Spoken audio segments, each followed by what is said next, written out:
Friends, welcome. चला तर आज माझा बड्डे आहे म्हणून आज एका स्पेशल ठिकाणी जाऊ. ते कोणचं ते थोड्याच वेळात कळायलाच तुम्हाला. तर मी सकाळी आवरून वगैरे निघालेली आहे. हा मी माझा ड्रेस मेशोवरून ऑर्डर केलेला आहे. 2च दिवस झालेला आलेला आहे, 2-3 दिवस झालं. तर मस्त छान स्टिचिंग वगैरे करून मी निघाले बाहेर, कारण मला स्पेशल ठिकाणी जायचं आहे.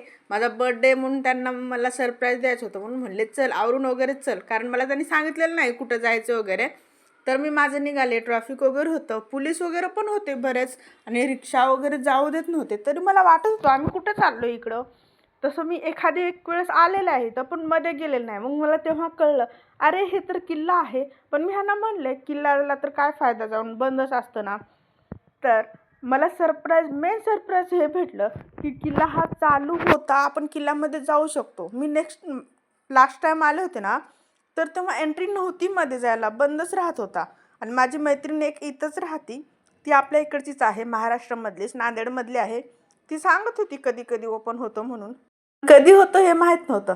आणि आज रामनवमी आहे म्हणून इथं चालू आहे, म्हणून हे मला घेऊन आले तिथं. तर बघू चला आपण किल्ल्यामधून कसा दिसतो वगैरे.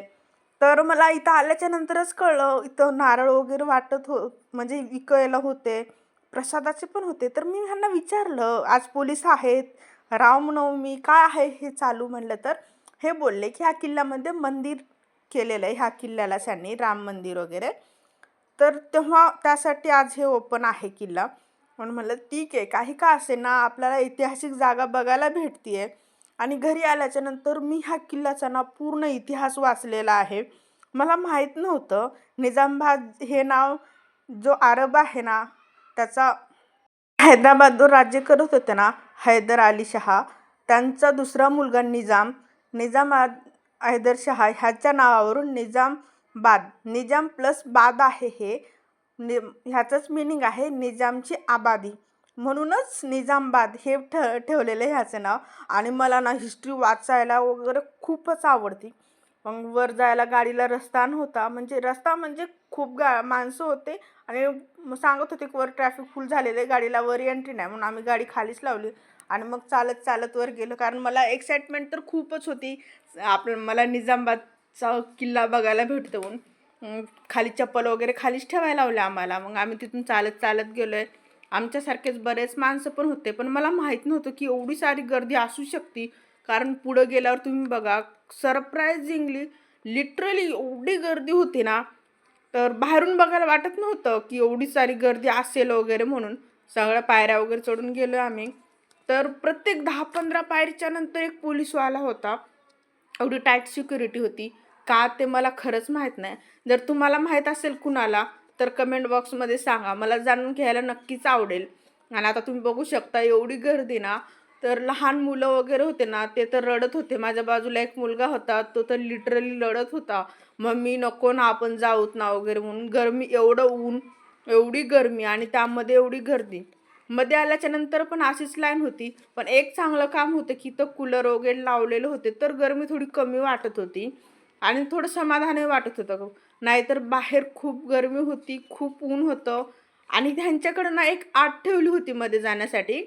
मी नॉर्मली, मला केस मोकळे सोडायला आवडतात, म्हणजे वर एक क्लचर लावायचा आणि नॉर्मली मोकळे सोडायचं. कदाचित आजकालच्या 80% मुलींना हे आवडतं.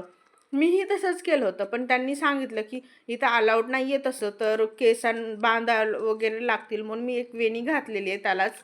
आणि ह्या मंदिरामध्ये बघा तुम्ही, दर्शनासाठी असं 2 लाईन्स केल्या होत्या. स्टार्टिंगला एकच लाईन होती, पण नंतर 2 लाईन केल्या.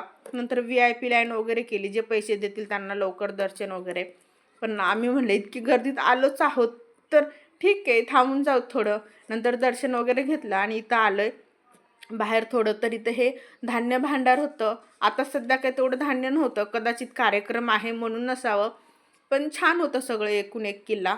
आणि मला तर वर जायचं होतं, कारण वरून सगळं निजामाबाद दिसतं असं ऐकलं होतं मी तर कधी बघितलं नाही आहे. आणि तर जेवणाचं वगैरे पण होतं, जेवण बनवण्याचं. आणि लोक फोटोशूट वगैरे करत होते. मी तर थकून गेले होते, कारण दुपारी 11 वाजता निघाले आम्ही आणि 2-3 वाजलेत. इथं नवरी आहेत म्हणून मी लवकर गेले बघायला इथं नवरी कसे वगैरे म्हणून. पण नंतर कळलं की ते ट्रान्सजेंडर आहेत. आणि लोक खाली बसून जेवत वगैरे होते. मला तहान लागली होती, तुम्ही बघितलं असेल माझ्याकडे बॉटल होती पाण्याची, पण ती संपली होती. मी पिऊन नाही, बऱ्याच लोकांना त्याचा फायदा झाला. तुम्हाला सांगितलेलं मी 1-2 ब्लॉग्समध्ये की माझ्याकडे बॉटल होती. तेवढ्या गर्दीमध्ये बऱ्याच लोकांनी 90% लोक काही पाणी वगैरे घेऊन आले नव्हते. कारण हे आपल्या इथंच आहे ना, निजामाबादमध्येच आहे. लवकर जाऊन येऊ म्हणून असेच निघाले असतील कदाचित ते. पण गर्दी खूप होती म्हणून खूपच वेळ लागला. मग त्यांना पाण्यास देऊन वगैरे आमचं पाणी संपलं. मग ह्यांना तहान लागली तर ह्यांनी तिथं पाणी पिलं. पण मी जाईपर्यंत ते एक काका तर पाणी घेऊन गेलेच होते तिथून. म्हणलं ठीक आहे चला असू द्या, इतकी वेळ थांबले तर आणखी थोडा वेळ थांबू. नंतर बाहेर निघायचं म्हणलं तर तिथं रामाचं आणि सीते मातेचं लग्न लागत होतं. मी बघण्यासाठी गेलं तर तेवढं तिथं बघते कॅमेरामॅनला लोक ओरडत आहेत. कदाचित त्यांना तिथं शूट करू द्यायचं नसेल म्हणून मी माझा मोबाईल लवकरच खाली घेतला. कारण मला वाटलं की ते आपल्याला पण ओरडतील. आणि बाहेर आलो इथून बघा खूप छान व्ह्यू दिसतोय. पण आम्हाला हे माणसं कुठं जातात कळत नव्हतं. हा रस्ता नेमका कुठं जातो हे माहीत नव्हतं आणि न माहीत असता त्यांच्या मागं तर जाऊ शकत नाही. आणि वरून बघतो तर काय तिकडे एक्झिट आहे, पण आमची चप्पल आम्ही इकडल्या साईडला ठेवलं होतं. तर नेमकं कुठून जायचं माहीत नव्हतं. तर नंतर कळलं की हे बघा इथून हे केलेलं आहे, मंदिराचं केलेलं आहे. किल्ल्यालाच पण मंदिरासारखं रूप दिलेलं आहे इकडं. तर जेणेकरून हे मंदिर वाटावं तसं छानच होतं. आणि तो पुलोरा वगैरे देत होता. तर आम्ही म्हणलं ठीक आहे की 3 वाजलेत तर जाऊ पुलोरा वगैरे खाऊन जाऊ म्हणून आम्ही खाली जाण्याचा रस्ता शोधून फायनली खाली आलेलो आहे. पण हे इथून बघा ह्या ठिकाणाहून निजामाबाद खूप छान दिसतंय आणि इथूनही बाहेर जायचा रस्ता आहे. मला तर वाटत होतं बाहेर जावे पण चप्पल्स तिकडे होत्या. आणि मी 1-2 ब्लॉकमध्ये दाखवलेलं आहे कदाचित तुम्हाला, तेवढं आठवत नाही आहे. पण इथं 100% आलेले आहे मी. म्हणजे किल्ल्यावर ना, किल्ला बंद असतो पण हे पाण्याच्या ठिकाणी वगैरे. माझं इंस्टाग्राम आहे रुपाली माधव या नावानेच. त्यावर मी व्हिडिओज टाकलेले आहेत, फोटोज आहेत, बघा तुम्ही जाऊन. आणि इथून पण जायचं आहे. तर निघालो आम्ही आणि तिथं पोलिसांचे स्टॅच्यू होते ते पण दाखवेल तुम्हाला. मला तर खूपच आवडले. लोक त्यांच्यासोबत पिक्स वगैरे घेत होते ना, तर खूप छान वाटत होतं. आणि एवढी गर्मीने ना खूप परेशान झाले होते मी. मला असं वाटत होतं घरी जाऊन मी कधी आंघोळ करते वगैरे. कारण पूर्ण घामाने अंग ओलं झालं होतं लिटरली, जसं काय पावसात भिजलो आम्ही असं झालं होतं स्टार्टिंगला त्या गर्दीमध्ये थांबून. तर नंतर मध्ये गेल्याच्या नंतर कूलर होतं तर नॉर्मल झालं परत पहिल्यासारखं. माझं नाही, बऱ्याच लोकांची. एक बाई तर चक्कर आली, तिला चक्कर येऊन पडली तरी पण ती जात होती. मी फायनली मध्ये त्या रांगेमध्ये बसले होते. ते माणूस म्हणत होतं की हे लहान लेकरालाच बसायची जागा. पण म्हणलं बाबा बसू दे 2 मिनटं बसल्याच्या नंतर जातो आम्ही. तर आता इथून निघालो खाली येण्यासाठी. आता बघू हा रस्ता कुठं निघतोय कुठून जातोय, कारण आम्हाला माहीत नाही आहे. आम्ही असंच चालतोय. तर इथं आलो खाली, तर लोक खात वगैरे बसले होते. आणि हे बघा जे खरा इतिहास आहे ना त्याला कसं ठेवलेलं आहे, काहीच सांभाळून ठेवलेलं नाही. ऐतिहासिक फोटो वगैरे जुन्या फोटो, त्यांना गंज लागलेला आहे, माती लागलेले, काही फाटलेलं आहेत. तसंच घाण आहे सगळीकडे बघताय तुम्ही. आणि जो बाहेरून किल्ला आहे ना खराखुरा किल्ला, त्याची पण हालत तशीच आहे. जे किल्ल्याची माती पडलेली आहे, मधल्या सळाखा दिसत आहेत. तर साफसफाई पण केलेली नाही आहे. आपल्या महाराष्ट्रामध्ये ना, म्हणजे आपल्या इंडियामध्येच महाराष्ट्रामध्ये तर सांभाळतात. मी बघितलेले किल्ले तर महाराष्ट्रामध्ये सांभाळलेले आहे, छत्रपती शिवाजी महाराजांचे किल्ले वगैरे. आणि ऐतिहासिक जागा सांभाळून ठेवायच्या असतात. आणि तो पोलीस थांबले होते तर ह्यांनाच्यासोबत लोक फक्त फोटो घेत होते. तर मी विचारले त्यांना, कसे आहेत बाबा, तुम्ही जेवलात का, किती वेळ झालं उभं टाकलात, थकून तर गेला नाहीत ना, कारण बिचाऱ्यांना कोणीच विचारलं नव्हतं ना म्हणून. आणि सगळीकडे माणसाने खाऊन ते पुलोऱ्याच्या वाट्या वगैरे टाकले होते. आणि हे जे समोर आहेत ना धोतीवाले, ते कोण आहेत मला माहीत नाही आहे. आणि इथं तेलगूत लिहिलेलं होतं तर मला तेलगू वाचता येत नाही. बोलता येतं, थोडं थोडं शिकले मी बोलायला, पण वाचता तर अजिबात येत नाही. कारण माझं शिक्षण पूर्ण मराठीमध्ये झालेले, मराठी मीडियम महाराष्ट्रामध्ये. तर तेलगू येत नाही आहे. तुम्हाला जर माहीत असेल ना हे कोण आहेत तर मला कमेंट बॉक्समध्ये सांगा. आणि ह्यांना हे बोलले की मला पण फोटो काढायचे वगैरे. तेवढंच एक मुलगा तिथं आला आणि त्यांच्या हातात जे भाला होता ना तो मला दे बोलत होता. एवढं छान वाटत होतं ना, खूप क्यूट होता तो मुलगा. म्हणलं चला, पोलिसांना म्हणलं चला भेटू भाऊ पुन्हा, जाते आधी पहिलं खाते म्हणलं, तिथं देत आहेत पुलोरा तर भूक लागली आहे खूप. ते पण बोलले ठीक आहे जा सिस्टर, तूच बोलली आम्हाला, इतकी वेळ झालं सगळेजण फोटो काढतात पण बोलले नाहीत. त्यांनी पण सिस्टर बोलले मला, म्हणले जा ठीक आहे मजाक करते. बाहेर बघता तुम्ही सगळीकडे घाण आहे आणि मग आमची चप्पल बाहेर होती तर बिना चप्पलचं बाहेर जावं लागलं. एवढं ऊन होतं आणि फरची एवढी तापली होती ना, जसं काही इस्तवावर पाय ठेवला आम्ही इस्तवावर एवढं पाय भाजत होते. आणि आम्ही नाश्ता ते पुलोरा वगैरे खाल्ला आणि तिथून बाहेर निघालोय. आणि आता इथं बघा त्यांच्या रूम्स वगैरे असल्यासारखं आहे डेकोरेट केलेलं. मी म्हणत होते ह्यांना हे त्यांची रूम आहे, तर बोलत होते असं बोलू नको, हे इथं मंदिर झालेलं आहे आता, तर असं छान नाही दिसत किंवा लोक ओरडतील वगैरे. पण मला तर तसंच वाटलं हे रूम टाईप. तुम्हाला तसंच वाटतं का? बघा तुम्ही रूम सारखंच आहे ना. आणि बाहेर एक बसला होता पोलीसवाला, ते पण मला स्टॅच्यू वाटत होता कारण हालत नव्हता. कदाचित त्याला झोप लागली असावी, पण मला तसंच वाटला. तर आणि आता इथून निघालोय बाहेर. बाहेर जाऊन चप्पल वगैरे घेऊन निघायचे. आता भूक खूप लागली खरंच. मी नाश्ताही केला नव्हता घरी. इथं खाल्लोय पुलोरा, पण एक वाटीच खाल्ले. म्हणजे एक वाटी म्हणजे 1-2 घासच देतात ते, आणि ते पण आम्ही दोघांमध्ये एकच घेतलं होतं. आणि खास करून तहान लागली आहे, थंडगार फ्रीजचं पाणी प्यायचं आहे आता. बघू कधी जाते घरी, पण कदाचित मी नाश्ता करूनच जाईल घरी. एखाद्या हॉटेलमध्ये जाऊन माझा फेवरेट डोसा वगैरे खाईल आणि त्यानंतरच जाईल. आणि हे बघा तुम्ही, हे ना जेल आहे किल्ल्यामधलं. छान वाटत होतं बघायला, पण मध्ये जाऊ देतात का नाही, कोणी ओरडलं तर म्हणून मी मध्ये गेलेलं नाही आहे बघण्यासाठी. पण बाहेरून बघताच कळत होतं की हे जेल आहे, जे कैदी होते तेव्हाचे त्यांच्यासाठी वगैरे कदाचित. आणि एकूणच मला किल्ला आवडला. आणि घरी आल्याच्या नंतर मी त्यांचा इतिहास वाचला ना, निजामाबादचा इतिहास, तो तर मला खूपच आवडला. कारण आपण ज्या शहरात राहतोय, ज्या सिटीमध्ये राहतोय, त्याचा इतिहास जाणून घेणं खूप महत्त्वाचं आहे. कारण काय फायदा ना जर आपण आपल्या शहराचा इतिहास माहीत नसेल तर. आणि मी इतिहास जपणारी मुलगी आहे, मला आवडतं खूप, म्हणून मी तर पूर्ण माहिती काढून घेतली. आणि एवढी माहिती काढली ना, कदाचित इथल्या काही लोकांना तेवढी माहिती नसेल, तेवढं वाचून घेतलंय. जर तुम्हाला जर माहिती पाहिजे असेल ना, तर मला कमेंट्समध्ये सांगा, मी सांगते पूर्ण. आणि हे तेच ठिकाण आहे जिथं खूप गर्दी होती सकाळी. तिथून पूर्ण निजामाबाद दिसते, आमचं निजामाबाद. कसं वाटलं तुम्हाला? आणि इथं ना गूळ, इलायची, अद्रक वगैरे हे पाण्यामध्ये मिक्स करून देत होते. स्टार्टिंगला तर आम्हाला वाटलं कोल्ड्रिंक्स आहे काहीतरी प्यायला म्हणून घेतलं, तर काय त्याच्यामध्ये इलायची, अद्रक वगैरे लागत होतं ना, तर मी एक घोटच पिले आणि सगळे ह्यांना देऊन टाकले कारण तेवढं आवडलं नाही मला. आणि लोक फोटोशूट करत होते इथं छान छान.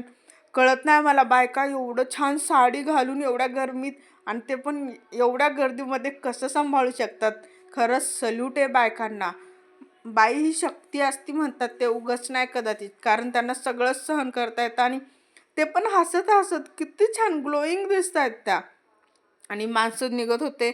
तर बघता तुम्ही, ही सकाळी तीच गर्दी आहे ज्या ठिकाणी माणूस एक पायावर पण थांबायला जागा नव्हती. ठीक, आता एवढं खाली झालेलं आहे. जर आम्हाला माहिती असतं ना की 3-4च्या नंतर एवढं खाली असतं, तर आम्ही कदाचित ह्याच टाईमला आलो असतो. पण आम्हाला माहिती नव्हतं, आम्ही फर्स्ट टाईमच आलो इथं, म्हणून आम्ही सकाळीच आलो आहे. आता निघालो आहे घरी.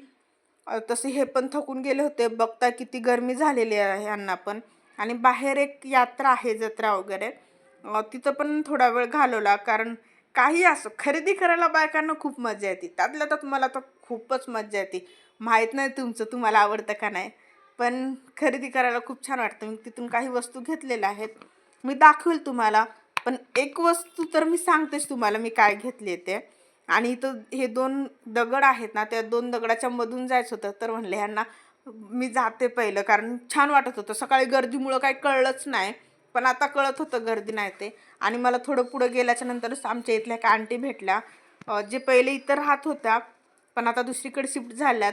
त्यांच्याशी थोडं बोललो वगैरे. त्यांनी बड्डे वगैरे विश केलं, कारण त्यांना स्टेटस जातं आमचं म्हणून. आणि छान वाटत होतं कारण बऱ्याच दिवसानंतर भेटल्या. त्या तेलुगूत बोलत होत्या, मी मराठीत बोलत होते. त्यांना मराठी कळते आणि मला तेलुगू कळते, पण एकमेकींची भाषा आम्हाला तेवढं येत नाही म्हणून. पण छान वाटतं, तेलुगूवाले पण छान असतात. आणि इथं मी कुंकू घेतलेली आहे, कारण माझी मम्मी म्हणते आपण कुठल्याही जत्रेमध्ये गेलो, देवाच्या ठिकाणी गेलो आणि तिथं जर कुंकू असेल ना, तर कुंकू कंपल्सरी घेऊन यायचा घरी, छान असतं ते. म्हणून मी कुंकू घेतलेलं आहे.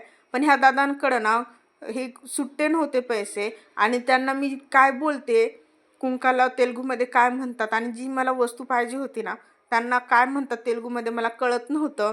आणि त्यांना हिंदी पण येत नव्हती, म्हणून ह्यांनाच बोलवलं. मग नाश्ता वगैरे करून आम्ही निघालो आहे. आणि आम्ही जेव्हा टिफिन करत होतो ना नाश्ता, तेव्हा हे रामाची यात्रा निघत होती, रॅली निघत होती. तर आम्हाला कळलं नाही की आम्हाला भेटतं वगैरे का माहीत नव्हतं. नंतर आम्ही आमच्या घराकडे निघालो आंबेडकर कॉलनीमध्ये. तर हे भेटली आम्हाला रॅली. तर म्हणलं चला भेटली रॅली, मग थोडंसं बसलो, थांबलो तिथं. थांबून रॅलीचा थोडासा आनंद घेतला. आणि नंतर आता परत घरी निघालो आहे, कारण घरी गेल्याच्या नंतर मला तर पहिला अंघोळ करायचं आहे आता. अंघोळ करून थंड पाणी पिऊन किंवा मठ्ठा वगैरे पिऊन थोडासा आराम करते. आणि नंतर रात्रीला परत बाहेर जायचं आहे. आता माझा बड्डे सेलिब्रेशनची तयारी करायची आहे म्हणून. आणि आमच्या इकडं आजकाल असं होतं ना, दिवसा खूप म्हणजे खूपच ऊन आहे आणि रात्रीला पाऊस येतो. तुमच्याकडं होतंय का असं? आणि बघा आम्ही तयार होऊन रात्रीला निघालो आता बाहेर. तर रात्रीला पण रॅली चालू होती म्हणून आम्हाला दुसऱ्या रस्त्याने जावं लागलं. सगळीकडेच माणसं होते. मुलं तर सगळीकडं डान्सच करत असतात. कारण मुलांना तर जेव्हा डीजे दिसला की मस्त डान्स करायला सुरू होतात मुलं. तर आम्ही दुसऱ्या रस्त्याने निघालो आता आणि आम्हाला जायचं माझ्या फेवरेट ठिकाणी, जे मला खूपच आवडतं. खास करून तिथलं डिश वगैरे म्हणजे अरेबियन रेस्टॉरंट. स्टार्टिंगला गेलो ना आम्ही, तर असं वाटत होतं बंद आहे, कारण सगळंच हे होतं. मग आम्ही फॅमिली सेक्शनमध्ये गेलो आहे. तिथे जाऊन ओपन अप केलं तर काय चालू होतं ते. तर आम्हाला तेवढं वेट करावं लागलं नाही. जर एरी टाईमला आलो ना तर खूपच वेट करावं लागते. तर सहजासहजी जागा भेटत नाही. एक 15-20 मिनटं, अर्धा तास असं वेट करावं लागतात. 2-4 सेक्शन खाली होते इथं. म्हणून आम्हाला जी आवडेल ना त्या सेक्शनमध्ये जाऊन बसलो आहे आम्ही. आणि इथली एक फॅसिलिटी आहे, खूप छान आहे सर्विस. आपण बसलो ना, ऑर्डर देण्याच्या आधी त्यांचा मेनू कार्ड वगैरे तर देतात, पण त्यासोबत लगेचच ते सूप देतात. ते खूप छान लागतं. आणि मी छान व्ह्यूमध्ये बसलेले आहे आणि थोडं म्हटलं की मला कुठली घ्यायची आहे मंडी ते चेक करते. तसं घेणार तर मी माझ्या फेवरेटच आहे आवडची. पण दुसरी आणखी काही नवीन आहे का म्हणून बघत होते. तेवढ्यामध्ये त्या दादांनी आम्हाला सूप आणून दिलं. सूप तर खूप टेस्टी लागतं. मी घरी बनवते तर एवढं टेस्टी लागत नाही. काम माहीत नाही. आणि नंतर मी डबल 2 पीस मंडी ऑर्डर केली आणि एक 10 मिनिटामध्ये त्या दादांनी आणून दिलेली 2 पीस मंडी. मग 10 मिनिटं बसले होते. हात खाली वगैरे लावले होते म्हणून मी हात धुवायला गेले. तेवढ्यामध्ये हे जेवणासाठी स्टार्ट पण केले होते जेवायला हे. तर मी पण जेवून घेते आता. नजाऱ्यांचा आनंद घेते आणि मेन आपल्याला इथं कोण डिस्टर्ब करत नाही. किती वेळ म्हणत नाही. आपण निवांत जेवू शकतो कितीही वेळ. आणि एवढी मोठी प्लेट काय आम्हाला संपणार नाही आहे. त्यातमध्ये पार्सल घ्यावंच लागतं. हां, पण आमचं मेयोनीज आणि सॅलड ना कंपल्सरी संपतं. तर आता निघालो आम्ही अरेबियन रेस्टॉरंटच्या बाहेर, कारण आता बेकरीमध्ये जायचं, केक वगैरे करायचे. चला भेटू पुन्हा. बाय. कसा वाटला व्हिडिओ?